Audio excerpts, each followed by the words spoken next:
لا تجد قوما يؤمنون بالله واليوم الآخر يوادون من حاد الله ورسوله ولو كانوا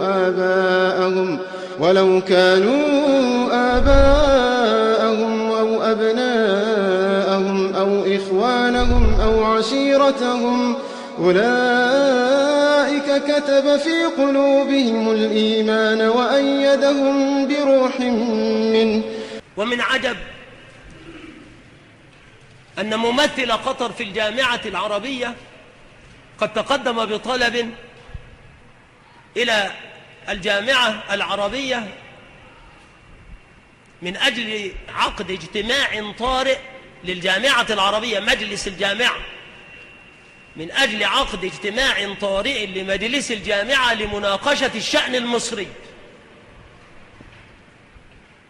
قطر هذه كعزبة الباشا.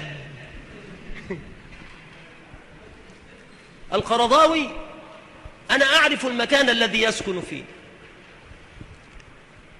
ولما نزلت قطر بدعوة من وزارة الأوقاف لإلقاء بعض المحاضرات عرض علي، وكان الرجل مريضا، فقال: هل تحب أن تزور؟ قلت: لا أحب. فلم أره بفضل الله تبارك وتعالى. أين يسكن؟ على بعد كيلومتر واحد من قاعدة السيلية، وهي أكبر قاعدة أمريكية في الشرق، وتخرج منها الطائرات من أجل ضرب البلدان الإسلامية وقتل المسلمين. الرجل على بعد كيلومتر واحد من القاعدة الأمريكية الكبرى في الشرق، وهو يخرج علينا في كل حين بتلك الفتاوى المعلومة.